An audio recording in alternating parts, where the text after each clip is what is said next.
ಕುಲದಲ್ಲಿ ತಪ್ಪಿ ಹುಟ್ಟಿದ ಶ್ವಾನವೇ, ನಿನ್ನನ್ನು ನಾಯಿ ಎನ್ನದೆ ಇನ್ನೇನೆನ್ನಲಿ. ನಾಯಿಗಿರುವ ಅಭ್ಯಾಸವೇ ನಿನಗಿರುವುದು. ನಾಯಿಗೆ ಒಂದು ಅಭ್ಯಾಸ ಇದೆ. ದಾರಿಯಲ್ಲಿ ಒಬ್ಬ ಹೋಗುತ್ತಿದ್ದಾನೆ ಪಥಿಕ ಎಂದಾದರೆ ಕಂಡ ತಕ್ಷಣ ಹೊಗಳುತ್ತದೆ, ಕೂಗುತ್ತದೆ. ಆ ಪಥಿಕ ಓಡಿದನ ಅಟ್ಟಿಸಿಕೊಂಡು ಹೋಗ್ತದೆ. ಅದೇ ದಾರಿಯಲ್ಲಿ ಹೋಗುತ್ತಿರುವ ವ್ಯಕ್ತಿ ಕೈಯಲ್ಲೊಂದು ಕೋಲನ್ನು ಹಿಡಿದು ನಿಂತ ಎಂದಾದರೆ ಕೂಗುತ್ತಿರುವಂತಹ ಹೊಗಳುತ್ತಿರುವಂತಹ ಆ ನಾಯಿ ತನ್ನ ಪೃಷ್ಠದೊಳಗೆ ಬಾಲವನ್ನು ಸೇರಿಸಿ ಓಡಿ ಹೋಗ್ತದೆ. ನೀನು ಹಾಗೆ ಮಾಡಿ.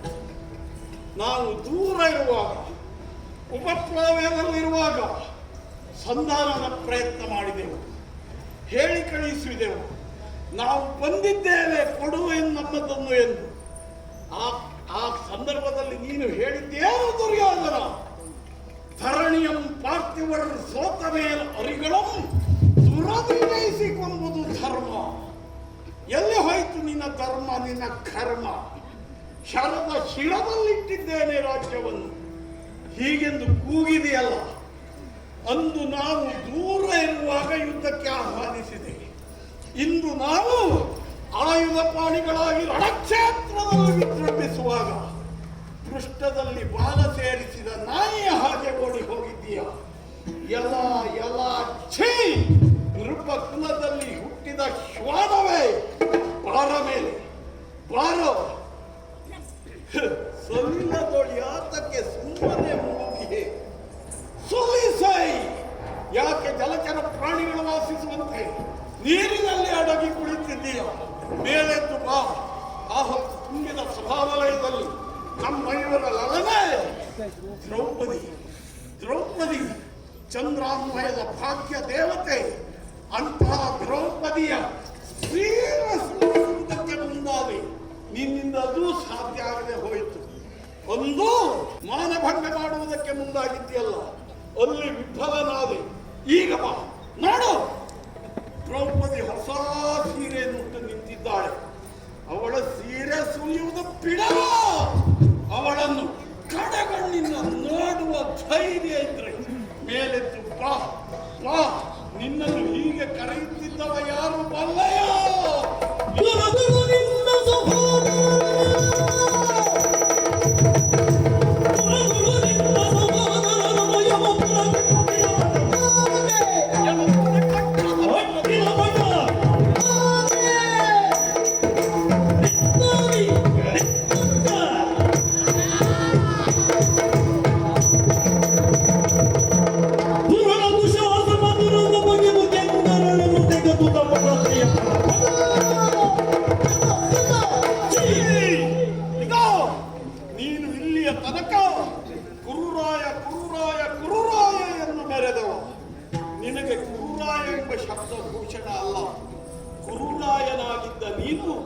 ಇಂದು ಕೆರೆರಾಯ ಆಗಿ ಹೋಗಿ ಯಾಕೆ ಬೇಕಿತ್ತು?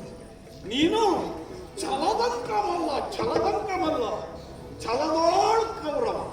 ಅರೆ ಛಲದೋಳ್ ಕೌರವ, ಇಂದು ಜಲದೋಳ್ ಕೌರವ. ಮರ್ಯಾದೆ ಸತ್ತವನೇ, ಮ್ಯಾಲ ಬಾರ ಕೂಗಿ ಕರೆಯುತ್ತಿದ್ದವ ಶತಗಜ ಕೋಡಿ ಭೀಮಸೇನ. ಹೆಜ್ಜೇನು ನಿನ್ನ ಪ್ರೀತಿಯ ತಮ್ಮ ದುಶ್ಯಾಸನ. ಆ ದುಶ್ಯಾಸನನ ತೆಗೆದು ನೆತ್ತರು ಮೋಡಿದ ಮೃಕೋದರ ಕರೆಯುತ್ತಿದ್ದೇನೆ.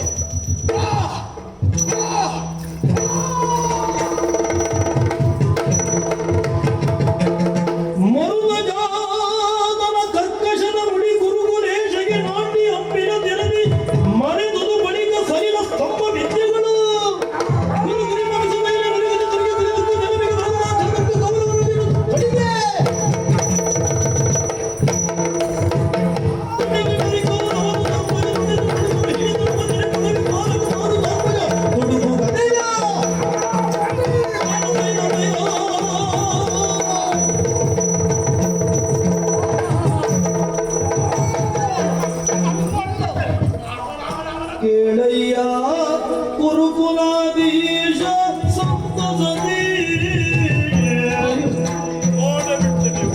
ಕೇಳಯ್ಯ ಕುರುಕುಲಾದೀಶ ಸಂತಸದಿ, ಮೂಲೋಕದೊಳು ಭೀಷ್ಮ ಮೂಲೋಕದೊಳು ನಿನಗೆ ಕಾಣಿಸಲದಿ. ಆದರೆ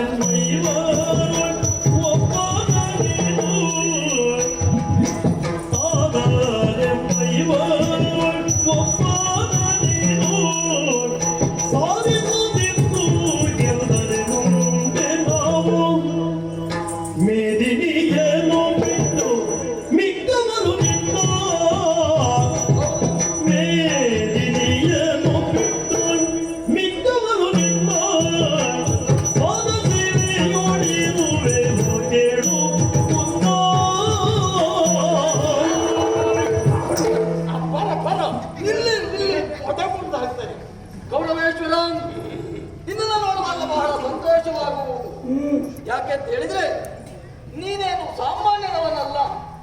ಒಂದು ಸಂದರ್ಭ ಒಬ್ಬ ಆಗಿ ಹೋಗಿದ್ದಾನೆ. ರಘುಕುಲದಲ್ಲಿ ಹುಟ್ಟಿದವನನ್ನು ರಾಘವ ಎನ್ನುವ ಹಾಗೆ ಕರೆಸಿಕೊಳ್ಳಲಿಲ್ಲ ಅಂತ ಕಾರ್ಯ ಮಾಡುತ್ತಿದ್ದ ರಾಮಚಂದ್ರ ಮಾತ್ರ ಕುರುಕುಲದಲ್ಲಿ ಹುಟ್ಟಿದವ. ಹಾಗಾಗಿ ಏಕಕಾಲದಲ್ಲಿ ಐವರನ್ನು ಹೊತ್ತುಕೊಳ್ಳುತ್ತೇನೆ.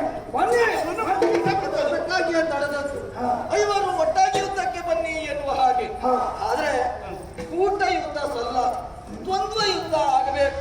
ಇದು ನೋಡು, ನಮ್ಮ ಐವರಲ್ಲಿ ಯಾರೊಬ್ಬನ ಆಯ್ಕೆ ಮಾಡು, ಅವನನ್ನ ನೀನು ಗೆದ್ದೆ ಅಂತಾದ್ರೆ ಉಳಿದರು ನಾವೆಲ್ಲ ನಿನ್ನ ಪಾದ ಸೇವಕರಾಗಿ ಸೇವೆ ಮಾಡ್ತೇವೆ. ಹೌದಾ?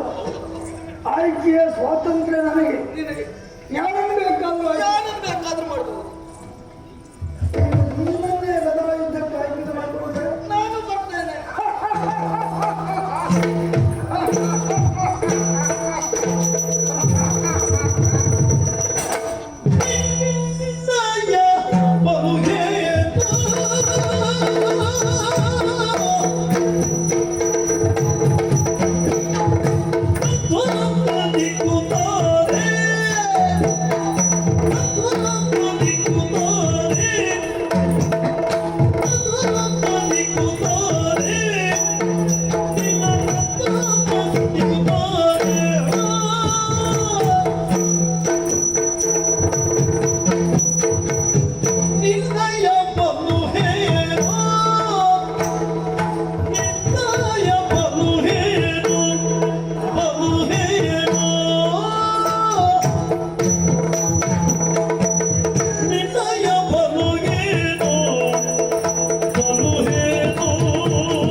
ನಿನ್ನಯ ಬಲು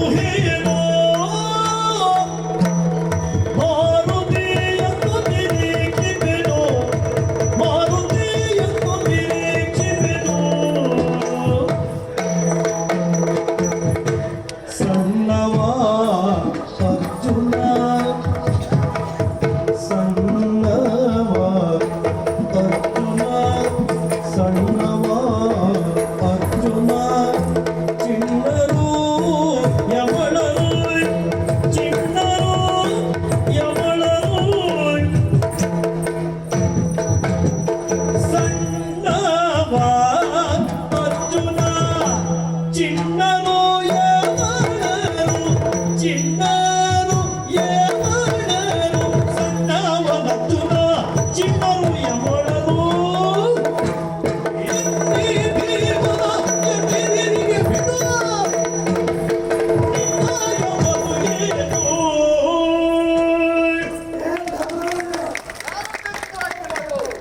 ಆಯ್ಕೆಯ ಸ್ವಾತಂತ್ರ್ಯ ನನಗೆ. ನಿನಗೆ ಹಾಗಾದ್ರೆ ನಿನ್ನನ್ನು ಆಯ್ಕೆ ಮಾಡಿಕೊಳ್ಳಿ ಅಂದ್ರೆ ನಾನು ಮಾಡ್ತೇನೆ. ನಾನು ಮಾಡ್ಕೊಳ್ಳೋಣ. ಗದಾ ಯುದ್ಧಕ್ಕೆ ನಾನು ಆಹ್ವಾನಿಸಬಹುದು. ನೀನು ಯುದ್ಧದಲ್ಲಿ ಹಾ. ಪ್ರಮೇಯ ಅಂತಲ್ಲ. ಅದು ಗದಾ ಯುದ್ಧ ನಮ್ಮಷ್ಟಲ್ಲ. ದ್ವಂದ್ವ ಯುದ್ಧ ಅಂತ ನೀನೇ ಹೇಳು. ಹೌದು ಹೌದು. ದ್ವಂದ್ವ ಯುದ್ಧ ಅಂತಾದ್ರೆ ಒಂದು ಮಾನ ಯುದ್ಧ. ಹಾ. ಇಲ್ಲದೆ ಕೆಲಸ ಯುದ್ಧ. ಹೌದು. ನಾನು ಕ್ಷಣಗಳು ಗದಾ ಯುದ್ಧಕ್ಕೆ ನಿನ್ನೆ ಬರುವ ಆಗಲಿಕ್ಕಿಲ್ಲ ಬಿಡೋದು. ನಾನು ಆಗ್ಲಿಕ್ಕಿಲ್ಲ. ಇನ್ನು ಮತ್ತೆ ಹೋಗಿದ್ದಾರೆ. ಅರ್ಜುನ ಗೊತ್ತಲ್ಲ? ಆ ಕಾರಣದಲ್ಲಿ ಭಾವಿಸಲಿಲ್ಲ. ಆದರೆ ಈ ಯುದ್ಧದ ಮಟ್ಟಿಗೆ ಸಣ್ಣ ಉಳಿದ ಯುದ್ಧದಲ್ಲಿ ಅವನು ಮೀರಿಸಿಕೊಂಡಿರುವುದೇ ಇಲ್ಲ. ಹಾ. ಈ ಯುದ್ಧ ನಾವು ಆಗಲಿಕ್ಕಿಲ್ಲ. ನಕುಲ ಸಹದೇವರು. ನನಗೆ ಆಶ್ಚರ್ಯ. ಹಾ. ಈ ಯುದ್ಧದಲ್ಲಿ ಹಾ. ಎಂತೆಂಥವರಲ್ಲ ಮೇರು ಸದೃಶರು ಹ್ಮ್. ಧರೆ ಒಳಗಿ ಹೋದರು. ಹಾ. ಈ ಹುಡುಗರು ಚಿನ್ನರು ಹಾ. ಯವನರು ಹ್ಮ್. ಅವರು ಇನ್ನೂ ಇದ್ದಾರೆ. ಹಾ. ಅವರು ಇದ್ದಾರೆ ಎನ್ನುವುದೇ ಒಂದು ಆಶ್ಚರ್ಯದ ಸಂಗತಿ. ಹ್ಮ್. ಅರ್ಥ ಆಗ್ತದೆ ಬೇಡ. ಹಾ. ಸ್ವಂತ ಪರಾಕ್ರಮದ ಬರುವೆ ಎಂದರೆ ಹಾ. ಅವರು ಇದ್ದದ್ದು ಅಲ್ಲ ಅಂತ ಅನಿಸ್ತದೆ. ಹ್ಮ್. ಪ್ರಚಂಡವಾದಂತಹ ಗಾಳಿ ಬೀಸುವಾಗ ಹಾ. ದೊಡ್ಡ ದೊಡ್ಡ ಮರಗಳು ಉರುಳಿ ಹೋಗುತ್ತವೆ. ಹ್ಮ್. ಸಣ್ಣ ಪುಟ್ಟ ಕುರುಚರ ಸಸ್ಯಕ್ಕೆ ಏನಾದರೂ ಆಗಿದ್ದ ಹ್ಮ್. ಅಷ್ಟೇ ಚಿನ್ನರು ಯಮಣರು ಹೊಸಟಿ ಹಾಕಿಬಿಟ್ಟೆ ಆಗಲಿಕ್ಕಿಲ್ಲ. ಅಲ್ಲ ಅವ ಬೇಡ ಇವ ಸರಿ ಇಲ್ಲ ಅಂತ ಹೇಳುವುದನ್ನು ನೋಡಿದ್ರೆ ಹಾ. ಏನು ಪಲಾಯನ ಸೂತ್ರವಾ? ಅಲ್ಲ ಆಶಯ ಇಟ್ಟಿಯರು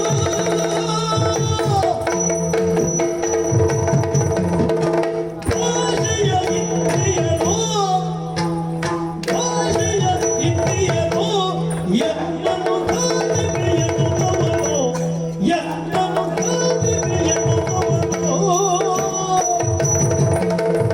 ಈ ಸಮಯದಿ ಒಂದು ಸರಿಸಲಿ ಅಕ್ಕಾಸುರ ಗುಡನುಲ್ಲಾಸವ ತೋರಲಿ ಆಶಯ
ಅಧಟ್ಟು ನೋಡ್ತಾನಂತೆ. ಅದೇ ಹೌದು ಅಂತಾದ್ರೆ ನನ್ನ ಅಧಟನ್ನು ನೋಡುವ ನೀನು ಇಷ್ಟೊತ್ತು ಎಲ್ಲಿದ್ದೀಯ? ಜಲದಲ್ಲಿ ಅಡಗಿದ್ದೆ. ಪ್ರಯತ್ನ ಪಟ್ಟು ಹೌದು, ಪ್ರಯತ್ನ ಪಟ್ಟು ಯಾರಿಗೂ ಕಾಣಬಾರದು ಅಂತ ಪ್ರಯತ್ನ ಪಟ್ಟು. ಯುದ್ಧ ವಿದ್ಯೆಯನ್ನು ನಮಗೂ ಗೊತ್ತು. ಅದು ಯುದ್ಧಕ್ಕೆ ಹೆದರಿ ಭೀಮನ ಈ ಕೋಪಕ್ಕೆ ತುತ್ತಾಗಲಾರೆ ಎಂದು ಜೀವಗಳ ತನದಿಂದ ಹೋಗಿ ಅಡಗಿ ಕುಳಿತದ್ದು ನೀನು. ಇವತ್ತು 1 ದಿವಸ ಉತ್ತರಿಸಿ ಬಿಡುವ. ಉತ್ತರಿಸುವುದಕ್ಕೆ ಭೀಮ ಬಿಡುವುದಿಲ್ಲ. ನಿನ್ನ ತೊಡೆ ಮುರಿಯುತ್ತೇನೆಂದೇ ನಾನು ಪ್ರತಿಜ್ಞೆ ಮಾಡಿದ್ದೇನೆ. ಈ ಮೊದಲು ನನ್ನ ಎದುರಿಗೆ ಸಿಕ್ಕಿದಾಗ ಕ್ಷಣಕಾಲ ನನ್ನ ಎದುರು ನಿಲ್ಲಲಾರದೆ ಓಡಿದವ ನೀನು. ಕೆಲವು ಯುದ್ಧದಲ್ಲಿ ನೀನು ಬಿದ್ದದ್ದು, ಕೆಲವು ಯುದ್ಧದಲ್ಲಿ ನಾನು ಓಡಿದ್ದುಂಟು. ನಿರ್ಣಯಾತ್ಮಕವಾದಂತಹ ಯುದ್ಧ, ನಿರ್ಣಯಾತ್ಮಕವಾದ ಕದನ ಈ ಹೊತ್ತು ನಡೆಯಬೇಕೆಂದು ಕಾಯುತ್ತಿದ್ದಾಗ ರಣಕ್ಷಣದಿಂದ ವಿಮುಖನಾದವ ನೀನು. ಈಗ ಬಿಡುವುದಿಲ್ಲ. ಈಗ ನಾನೇ ಆ ಓಡಿ ಸಿಕ್ಕಿದೆಯಲ್ಲ, ಈಗ ಬಿಡುವುದಿಲ್ಲ. ಅರೆ ಕ್ಷಣದಲ್ಲಿ ಮುಗಿಸಿ ಬಿಡ್ತೇನೆ.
ಊಟದಷ್ಟು ಸುಲಭ ಅಲ್ಲ. ಊಟಕ್ಕಾದ್ರೆ ಇಲ್ಲಿ ಅರಕ್ಷಣವೂ ಬೇಡ. ನಾವೆಲ್ಲ ಕೇಳಿದ್ದೇವೆ, ಮತ್ತೆ ಎಳವೇನು ನೋಡಿದ್ದೇವೆ. ಊಟದಲ್ಲಿ ಬಲು ನಿಪುಣ ಎಂಬುದು ನಾವು ಬಲ್ಲೆ. ಏನು ಮಾಡಿ ಅದನ್ನು ಮಾಡಿ ತೋರಿಸಿದ್ದು ಉಳಿದವರಿಗೆಲ್ಲ ಇಷ್ಟು ಊಟ ಮಾಡುವುದಕ್ಕೂ ಆಗುವುದಿಲ್ಲ, ಇಷ್ಟೆಲ್ಲ ಮಾಡುವುದಕ್ಕೂ ಆಗುವುದಿಲ್ಲ. ನೀನು ಹಾಗಲ್ಲ, ಎಷ್ಟು ಊಟ ಮಾಡ್ತೀವೋ ಅಷ್ಟೇ ಮಾಡ್ತೀನಿ. ಅದು ಹೋರಾಟ ಅಲ್ಲ. ಮನ ಮುರಿಯುವುದು, ನೀರಿಗೆ ಹಾರುವುದು, ದರೆ ಹಾರುವುದು, ಇದಕ್ಕಾಗಿತ್ತು. ಹೋರಾಟಕ್ಕಾಗಲಿಕ್ಕಿಲ್ಲ. ಅಷ್ಟೆಲ್ಲ ಪರಾಕ್ರಮ ಇದ್ರೆ ಒಂದು ದೂತ ಸಭೆಯಲ್ಲಿ ನಿಮ್ಮೆಲ್ಲವರನ್ನು ಸೋಲಿಸಿ ಪ್ರಚಾರಿಸುತ್ತಿರುವ ಸಂದರ್ಭದಲ್ಲಿ ಎಲ್ಲ ಅಡಗಿದ್ದ ನಿನ್ನ ಆತಟ್ಟು ಇಂದಲ್ಲ ಒಂದು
ಆಡಿದವ ನೀನಲ್ಲ. ಅಲ್ಲ ಹಾ, ಅಲ್ಲಿ ದ್ಯೂತವನ್ನು ಆಡಿದವ ಆ ನಿನ್ನ ಮಾಮ ಶಕುನಿ. ನೀನು ಆಡಿದವನಲ್ಲ, ಹಾ, ಆಡಿದವ ನಿನ್ನ ಮಾಮ ಶಕುನಿ. ನಿನ್ನ ಅಣ್ಣ ಧರ್ಮರಾಜ. ಹೌದು, ಹೌದು. ಕರೆದವ ನೀನು. ಕರೆದವನನ್ನ ಅಪ್ಪ ದೊಡ್ಡಪ್ಪ ಕರೆದ ಅಂತ ಬಂದಿದ್ದ ಆಡುವುದಕ್ಕೆ ಕುಳಿತವ ಅವ. ಶಕುನಿ. ಅವನ ಕುಮಂತ್ರದಿಂದ ನೀವು ಗೆದ್ದವರು. ನಿನ್ನ ಅಣ್ಣ ಅವ ಹೇಳಲಿಲ್ಲ, ಅಣ್ಣ ಹಾಗೆ ಹೇಳುವುದಿಲ್ಲ, ಹೇಳ್ಬಾರ್ದು. ಅವ ಹೇಳುವುದಿಲ್ಲ. ಆಟ ಕುಳಿತುಕೊಂಡಾಗ ಕುಳಿತುಕೊಳ್ಳುವಾಗ ಆಕ್ಷೇಪ ಮಾಡಬೇಕು. ಹೌದು. ಒಪ್ಪಿ ಕುಳಿತ ಮೇಲೆ ಮತ್ತೆ ಆಕ್ಷೇಪ ಅದಕ್ಕಾಗಿಯೇ ಆಕ್ಷೇಪ ಮಾಡಲಿಲ್ಲ ಆತ. ಹಾ. ಈಗ ನಾನು ಹೇಳ್ತೇನೆ, ಹಾ. ದ್ಯೂತವನ್ನು ಲೀಲಾ ಜಾಲವಾಗಿ ಆ ಶಕುನಿಯ ಕುಮಂತ್ರದಿಂದ ಗೆದ್ದಿರಬಹುದು. ವಿದ್ಯೆಯ ಮತ್ತು ಹೌದು, ಇನ್ನಾಡಿಗೆ ಗೊತ್ತಿಲ್ಲವ್ರು ಏನ್ ಮಾಡು. ಹೌದು, ಗೊತ್ತಿಲ್ಲದೆ ಅವನ ಅಣ್ಣ ಕುಳಿತಿದ್ದಾನೆ. ಹೌದು. ಆ ಕುಮಂತ್ರಕ್ಕೆ ತುತ್ತಾಗಿ ಸೋತಿರುವುದು. ಕುಮಂತ್ರ ಅಲ್ಲ, ನಿನ್ನ ಅಣ್ಣಗೆ ಮಂತ್ರ ಬರುವುದಿಲ್ಲ. ಮಂತ್ರನ ಕುಮಂತ್ರ ಸುದ್ದಿ ಹೇಳುವುದು ನಾನು. ಅವನಿಗೆ ಮಂತ್ರ ಬರ್ತೇವೆ, ನೀವು ಮಂತ್ರವೇ ಬರ್ತೇವೆ ಕುಂತ್ಕೊಂಡಿದ್ದಾರೆ. ಬರುವುದಿಲ್ಲ. ಬರದೆ ಸೋತ ಮೇಲೆ ಕುಮಂತ್ರ. ಶಕುನಿಯ ಕುತಂತ್ರವೇ ಅಲ್ಲಿ ನಡೆದದ್ದು. ಅದು ನೀವು ಹೇಳ್ಕೊಳ್ಳಿ. ಅಷ್ಟು ಸುಲಭ ಅಲ್ಲ. ಹಾ. ದ್ಯೂತವನ್ನು ಗೆದ್ದಾಕ್ಷಣ ಹಾ. ಈ ಹೋರಾಟವನ್ನು ಗೆಲ್ಲುತ್ತೇನೆ ಎಂದು ಭಾವಿಸುವುದು ಬೇಡ. ಹಾ. ಈಗ ನಿನ್ನ ಮಾವ ಇಲ್ಲ, ಬೇಡ, ಗಳಿಸಿದ್ದೇವೆ ಮೇಲೆ. ಈಗ ನಾನು ದೂತ ಆಡುವುದೂ ಇಲ್ಲ. ದ್ಯೂತ ಆಡ್ಲಿಕ್ಕೆ ಅಣ್ಣ ಇಲ್ಲ ನಿನಗೆ. ಅದು ನನಗೆ ಬೇಡ ಅಂತ. ಇಡುವುದಕ್ಕೆ ಎಂತದ್ದು ಇಲ್ಲ. ಇಡುವುದಕ್ಕೆ ನಮ್ಮಲ್ಲಿ ಇನ್ನೂ ಅಧಿಕಾರ ಇದನ್ನು ಮುಗಿಸ್ತೇನೆ. ಹೌದಾ? ಇದು ಹಾ. ನೀನು ಹಾ. ನನ್ನನ್ನು ಆಕ್ಷೇಪಿಸುವವ ಹಾ. ನಿನ್ನ ತಮ್ಮನಾಗಿರುವಂತ ಹಾ. ದುಶ್ಯಾಸನನ ಉರವನ್ನು ಪಾಕುವುದು, ನೆತ್ತರನ್ನು ಓದುವಾಗ ನೀನೆಲ್ಲ ಅದನ್ನು ತೀರಿಸುವುದಕ್ಕೆ ಬಂದಿದ್ದು.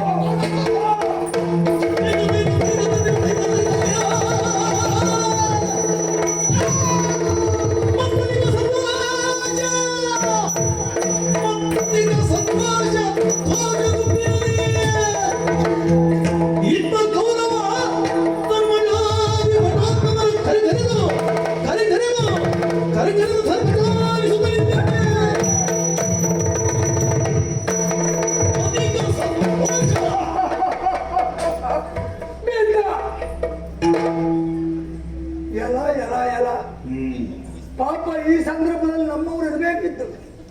ಮಿತ್ರ ಬಾವ ಒಬ್ರು ಇಲ್ಲ. ಮತ್ತಧಿಕ ಸಂತೋಷದೊಬ್ಬನ್ನು ನಾನು ಹೇಗೆ ಅನುಭವಿಸುತ್ತಾ ಇದ್ದೇನೆ. ನನ್ನ ಜೀವಮಾನದಲ್ಲಿ ಇಂತಹ ಸಂತೋಷ ಅನುಭವಿಸಿದ್ದಿಲ್ಲ. ಹಂಚಿಕೊಳ್ಳೋಣ ಅಂತ ಹೇಳಿದ್ರೆ ನಮ್ಮವರು ಅನ್ನೋರು ಒಬ್ರು ಇಲ್ಲ. ಹೋಗಲಿ, ನಮ್ಮವರು ಇಲ್ಲದೇ ಇದ್ರೆ ನಮ್ಮ ವಿರೋಧಿಗಳಾದಂತಹ ಉಳಿದ ಪಾಂಡವರಿದ್ದಾರಲ್ಲ, ಇವರಿಗೆ ಸಂತೋಷವನ್ನು ಪಡಿಸುವುದಲ್ಲ, ಸಂತಾಪವನ್ನು ಉಣಬಡಿಸ್ತೇನೆ. ಅಯ್ಯೋ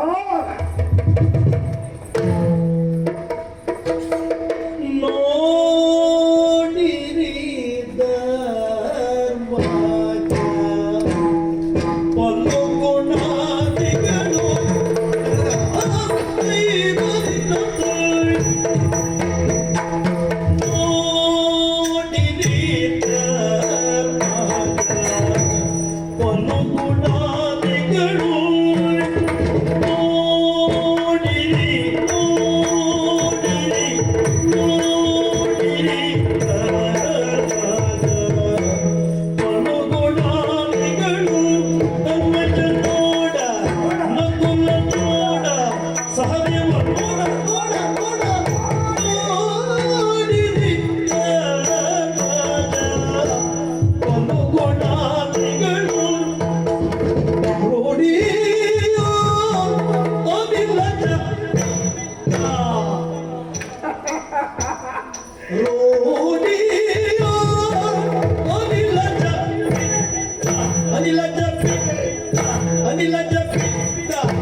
ನೋಡ ನಕುಲ ಸಹದೇವರು ನೋಡಿ ನೋಡಿ ನೋಡಿ ಎಷ್ಟು ಚಂದ. ತೋಪನೆ ದೊಡ್ಡ ಶಬ್ದ ಆಯ್ತು. ಬುಡ ಕಡಿದ ಮಳೆ ಮರ ಬೀಳುವಾಗ ಬಿದ್ದುಬಿಟ್ಟ. ಒಂದಿನ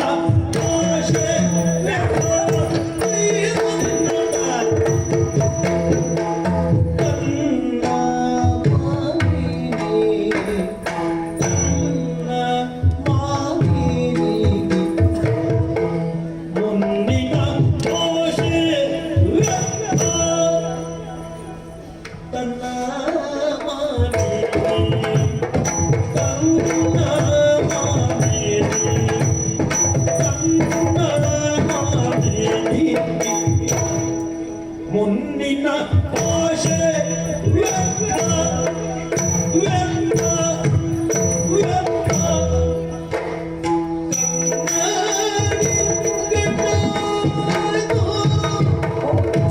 ಕನ್ನಡಿ ಕಣ್ಣಾಯ್ತು ಇನ್ನು ತಾಳುವನೆಂದು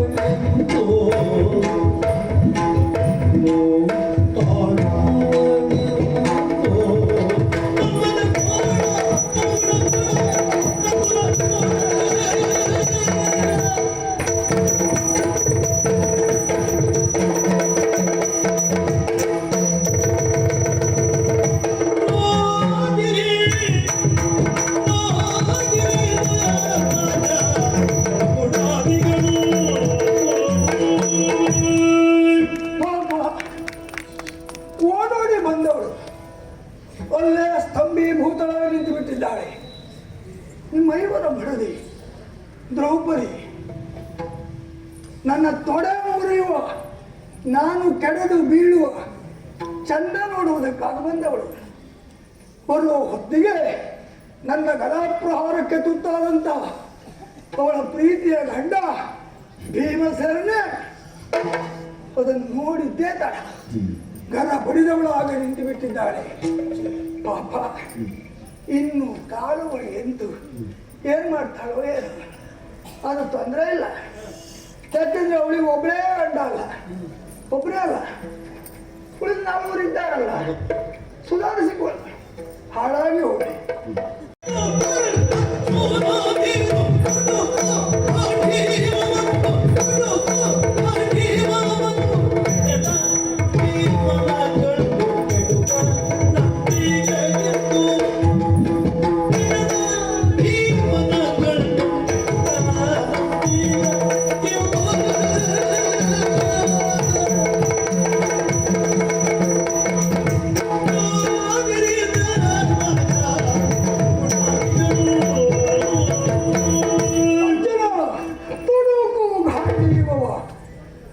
ಎಲ್ಲೋ ಆಯ್ತು ನಿನ್ನ ಪರಾಕ್ರಮ, ಪೃಥ್ವಿಯಲ್ಲಿ ಪ್ರತಿ ಇಲ್ಲದ ಪ್ರತಾಪಿ ಪ್ರತಾನಂದನ ಪಾರ್ಥ ಈಗ ನೆಲನೋಟಕನಾಗಿದ್ದಾನೆ. ಧರೆಯಲ್ಲಿ ನರನೆಂಬ ಹಿರಿಯ ಬಿರುದನ್ನು ಪಡೆದಿರುವಂತ ನರ ಸತ್ತವರಾಗಿ ನಿಂತಿದ್ದಾನೆ. ಕೆಡುಕರಂತೆಯೇ ನೀನು ಸುಮ್ಮನೆ ಇರುವುದ? ತಗಿ ಬಿಡು, ನೋಡ್ತೇನೆ. ಇವ ಸುಮ್ಮನಿದ್ದಾನೆ, ಭೀಮ ಬಿದ್ದಿದ್ದಾನೆ, ನಕುಲ ಸಹದೇವರು ನಿಬ್ಬೆರಗಾಗಿ ನೋಡ್ತಾ ಇದ್ದಾರೆ. ಹೌದಪ್ಪ, ತಪ್ಪಲ್ಲ. ಇಂತಿಂತವರೇ ಬಿದ್ದಿರುವಾಗ ಚಕಿತರಾಗದೆ ಹೋಗ್ತಾರ? ಅದರಲ್ಲಿ ನಾನು ಒಬ್ಬನೇ. ಐವರು ಹೋಗ್ಲಿ ಹೋಗ. ಎಲ್ಲ ಇನ್ನು ಯಾಕೆ ಸುಮ್ಮನಿದ್ದಾನೆ? ಅದೆಲ್ಲ ಸುಮ್ಮನೆ ಇರುವ ಜಾತಿ ಅಲ್ಲ, ಅವನು ಜಾಯಮಾನವೂ ಅದಲ್ಲ. ಎಲ್ಲ ಎಲ್ಲ ಎಲ್ಲ ಸ್ವಲ್ಪ ತಟ್ಟಿ ಮುಟ್ಟಿ ನೋಡ್ಬೇಕಾಯ್ತು. ಎಲ್ಲೋ ಓ ಹೋ ಹೋ ಹೋ ಹೀಗೆ ಬರಬೇಕು. ಕಪಟ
ಸುಮ್ಮನೆ ಇರುವುದು. ಗುಬ್ಬಿದ್ದ ಏನು ನಿನ್ನ ಅಂಗ? ಯಾಕೆಂದ್ರೆ ಕಪಟ ನಾಟಕ ಸೂತ್ರಧಾರಿಣಿ. ಸುಮ್ಮನೆ ಇರುವವನಲ್ಲ. ನಾಟಕ ಅಂದ್ರೂ ಸುಳ್ಳು, ಕಪಟ ಅಂದ್ರೂ ಸುಳ್ಳು. ಪ್ರಪಂಚದಲ್ಲಿ ವಿಡಂಬನೆ ಮಾಡುವವರು ಕಪಟ ನಾಟಕ ಸೂತ್ರಧಾರಿ. ಅಂದ್ರೆ ಸುಳ್ಳನ್ನು ಕುಣಿಸುವವನು. ಇನ್ನೊಂದು ಅರ್ಥ ಉಂಟು. ನಿಮ್ಮವರು ರಾಜ್ಯರು ಕೃಷಿ ಮುನಿಗಳು ಹೇಳುವ ಮಾತು, ನಾಟಕ ಅಂದ್ರೂ ಸುಳ್ಳು, ಕಪಟ ಅಂದ್ರೂ ಸುಳ್ಳು. ಋಣವನ್ನು ಋಣದಿಂದ ಗುಣಿಸಿದಾಗ ಧನವಾಗ್ತದೆ ಅಂತ ಕಪಟ ನಾಟಕ ಸೂತ್ರಧಾರ.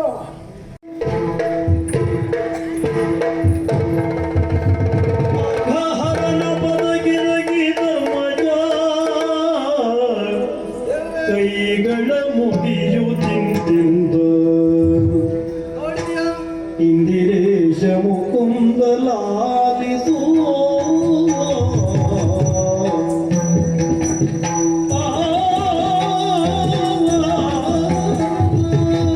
ಇಂದಿರೇಶ ಮುಕುಂದಲಾಲಿಸು ಇಂದಿರೇಶ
ನಿನ್ನ ಪ್ರತಾಪ.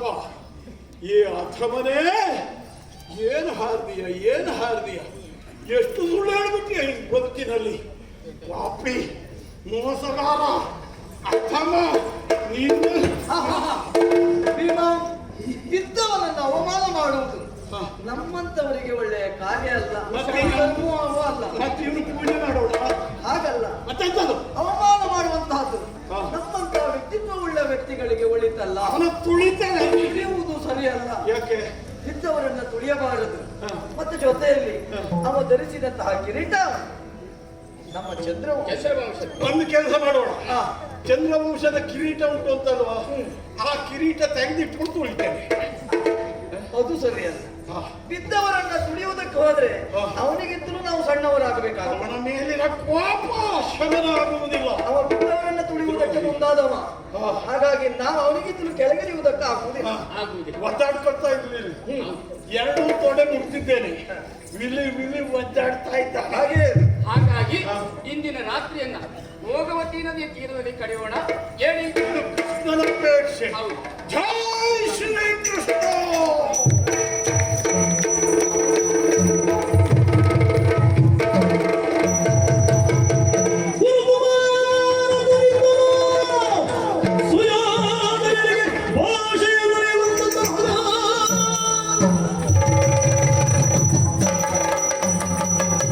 ದುರ್ಯೋಧನ, ಇದೇ ನಿನ್ನ ಅವಸ್ಥೆ. ತೊಡೆ ಮುರಿದು ಬಿದ್ದಿದ್ದೀಯ. ಈಗಾದರೂ ನನಗೆ ದುರ್ವೀಳ್ಯವನ್ನ ಕೊಟ್ಟೆ ಅಂತಾದರೆ ಪಾಂಡವರ ವೃತ್ತವನ್ನು ನಿನಗೆ ತಂದೊಪ್ಪಿಸುತ್ತೇನೆ. ಕೊಡು ಒಪ್ಪಣೆಯನ್ನು. ಆದಿತ್ಯ ಶ್ಲೋಕಮಾಚಾರ್ಯರೇ, ಹೌದಾ? ನಿಮಗೆ ಸೇನಾಧಿಪತಿ ಪಟ್ಟವನ್ನ ಕೊಟ್ಟಿದ್ದೇನೆ. ಆಹಾ!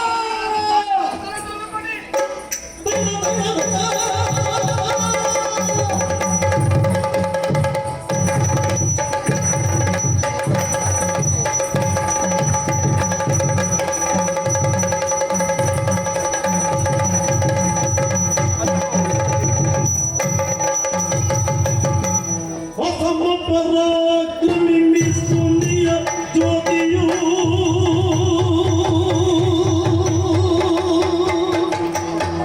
ಅಸಮ ಪರಾಕ್ರಮಿ ಮಿಸುನಿಯ ಜ್ಯೋತಿಯು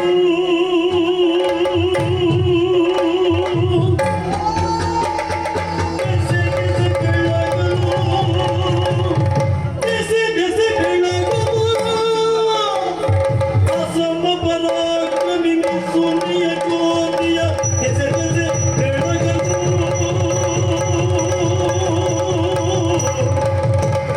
ಕುಶಲದಿ ಮಲಗಿಯ ಕುಶಲದಿ ಮಲಗಿಯ ರಸಿಪತಿ ಕೃಪಣಿ ಎಸೆವುದು ಮುಸುಕ ತೆಗೆದು ಹೇಳ್ತಾರೆ. ಪಾಂಡವರೇ,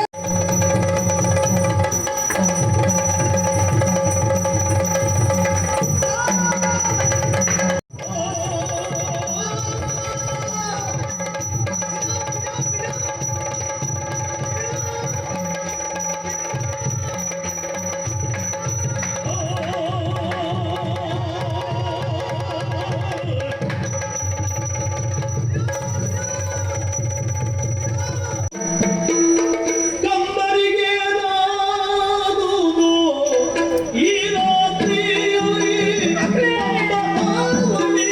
ಏನಿದು ಕಂಬರಿಗೆ ನಾದುದು ಈ ರಾತ್ರಿಯಲ್ಲಿ ಬಂದ ಹಾವಳಿ ಏನಿದು ಇಂದಿಲ್ಲ ಕಾಂತೆಯಾವು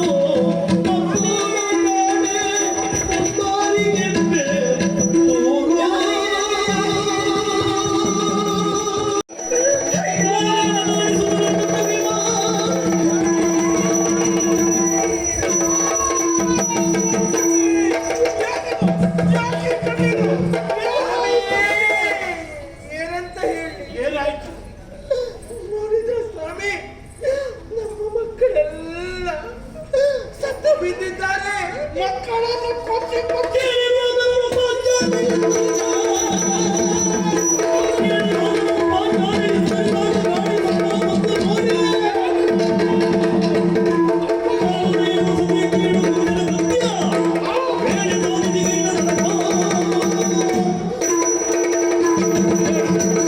ಹೇಳು ಪ್ರಾಚಾರ್ಯ, ಹೇಳು. ಹಾಯಾಗಿ ಮಲಗಿದ ಈ ಪಾಂಡವ ಸುತಲ್ಲ, ಪಾಂಡವನ ಮೊಮ್ಮಕ್ಕಳು, ನಮ್ಮ ಮಕ್ಕಳ ಶಿರಚ್ಛೇದನ ಯಾರಿಂದಾಗಿದೆ? ಗೊತ್ತಿಲ್ಲ. ಈಗ ಈ ಕುಕೃತ್ಯವನ್ನು ವಹಿಸಿದವನು ಮತ್ಯಾರು ಅಲ್ಲ, ಯಾರು? ಆ ಅಶ್ವತ್ಥಾಮನೇ.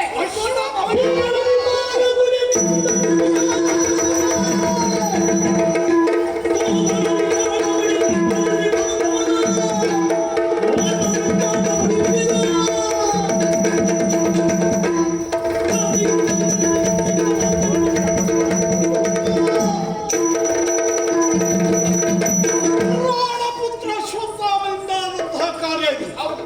ಬಿಡಲಾರೆ ಬಿಡಬಾರದು. ಬಿಡಲಾರೆ.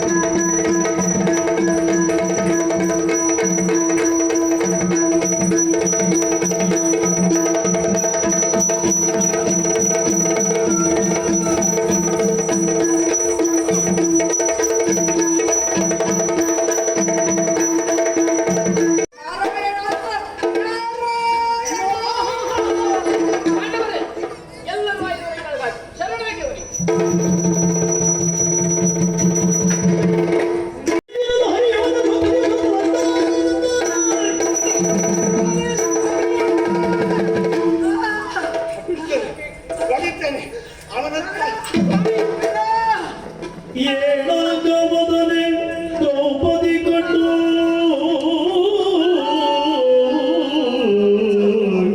ತಡೆದಿದ್ದೆಂಗಳಾಗ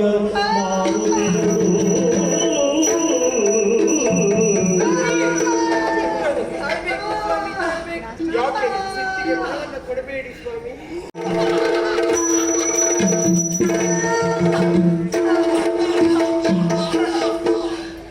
ಬ್ರಾಹ್ಮಣನಿಗೆ ಯಾವುದು ಭೂಷಣವೋ ಅದನ್ನು ತೆಗೆದಿದ್ದೇನೆ.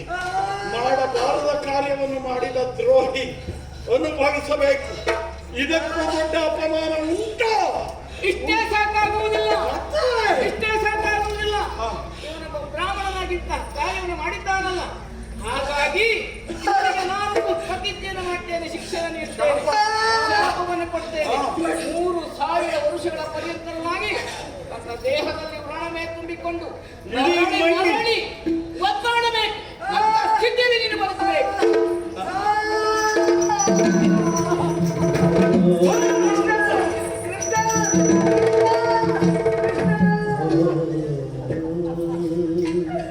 ಕೃಷ್ಣ, ನನ್ನನ್ನು ಮನ್ನಿಸು ಕೃಷ್ಣ, ನನ್ನನ್ನು ಮನ್ನಿಸು. ತಂದೆಯನ್ನು ಕಳೆದುಕೊಂಡಂತಹ ದುಃಖದಲ್ಲಿ ಆವೇಶವನ್ನು ಹೊಂದಿ ಇಂತಹ ಪಾತಕದ ಕಾರ್ಯವನ್ನು ಮಾಡಿದ ಕೃಷ್ಣ, ಅಶ್ವತ್ಥಾಮ, ನೀನು ಮಾಡಿದ ಕೃತ್ಯಕ್ಕೆ ಶಿಕ್ಷೆಯನ್ನು ಅನುಭವಿಸಲೇಬೇಕು. ಆದರೆ ಇದರ ಪರಿಮಾರ್ಜನೆಯಾಗಬೇಕು ಅಂತಾದರೆ ಬ್ರಾಹ್ಮಣರೆಲ್ಲರೂ ಸೇರಿ ಊಟ ಮಾಡಿದ ಎಲೆಯಲ್ಲಿ ನೀನು ಅದನ್ನು ಭುಂಜಿಸಬೇಕು.